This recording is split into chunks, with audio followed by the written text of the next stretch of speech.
here we have the XWall admin in the so-called wizard mode. The first question in the wizard mode is postmaster's email address. Typically, that would be yours. Of course, also a lot of them have admin at, let's see here, tadmin.com. Try to keep it somewhat real so it's easier to get to really see how it works. So now the next question is exchange. Where the heck is it? So in many cases, I would say 80 plus, XWall is installed on the same machine as exchange. So that it would mean XWall is on localhost. Now, having said that, there can only be one application listening to port 25. So XWall needs 25 because it has to have contact with the incoming email server, because that's where it's easiest to detect if that's a spammer email server or a real one. So that means we have to go and move exchange to port 24. That's explained in another video, and it's quite simple to do. Okay, one quick word about exchange authentication. Exchange hardly ever needs authentication. Typically, you put in authentication and then something fails. So start with no authentication unless you really know that you do need it. Okay, next, DNS server, leave it auto detect, so this way it picks up the DNS settings of your NIC cards. So if you ever need to change them, they automatically change. Then you've probably seen that in Exchange. It's always the same story. Send messages direct or send messages through SmartHost to your ISP or such.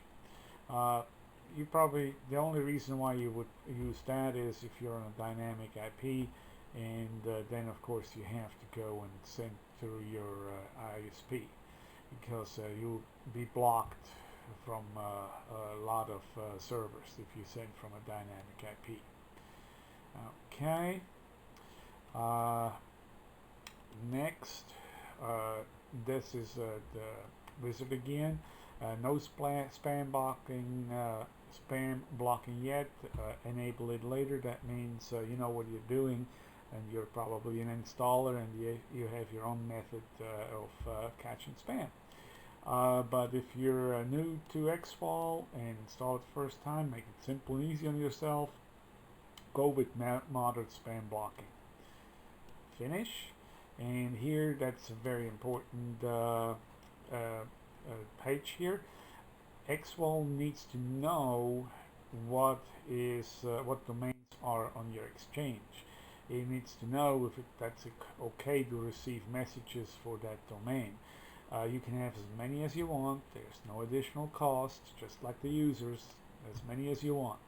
So anyway, all the domains on Exchange must be listed in here. So let's see here, ezatinformer.com, and like I say, you put in all the ones you have. Okay, and here, this is the service tab. Typically it comes with install, but we already installed it on that server in the first round of videos. So it is already installed. I don't start it yet because I like to go and run XWall the first time as an application rather than a service. It tells me extra information.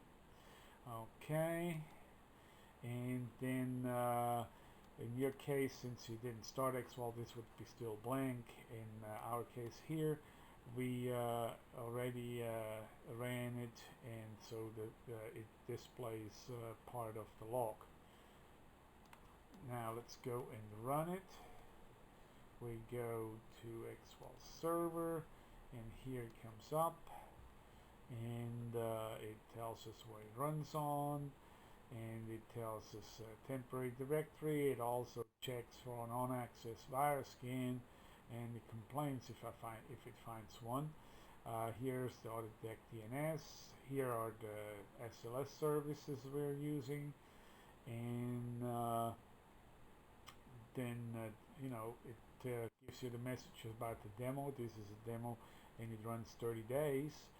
It's a full-featured demo, no restrictions, no limitations. You can have all your users, all your email, exactly as the the full version, or the licensed version, I guess I should say, works. This way it works the same.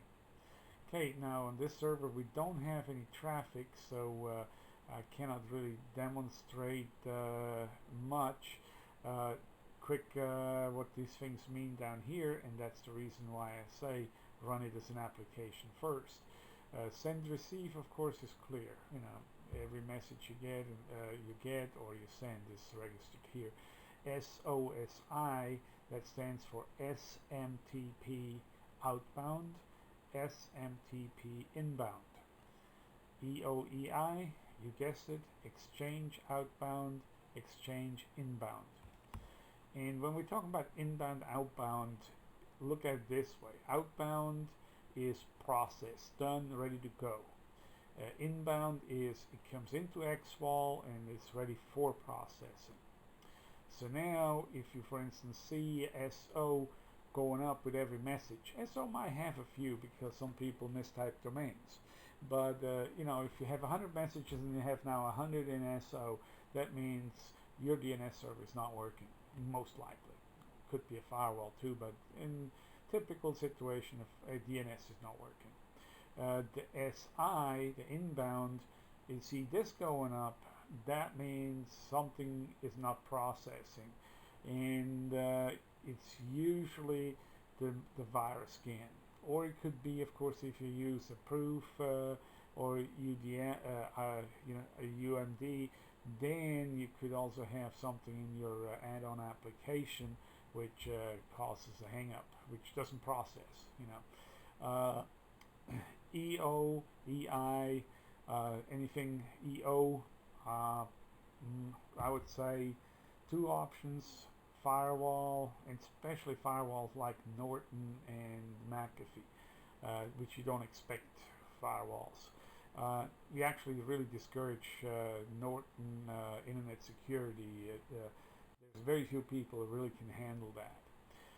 Okay, so anyway, if that goes up, check that. And of course, you could have authentication issues if you try to authenticate and Exchange doesn't respond correctly. Okay, so that's the basic start. And say this way, in your situation where you see here an active log and the numbers stay near zero or at zero, you just see the send and receive going up. Heck, everything works as advertised, and you can make XWall a service. Simply exit out of the application, press this, make it highlight, escape, and yes, terminate, and you can go back in here and service and start service, and now it is going to start. Open that a little more in here so you can see it. See here? Well, that's too low for you to see. Yeah, see here, XWall restarted and it runs as service now.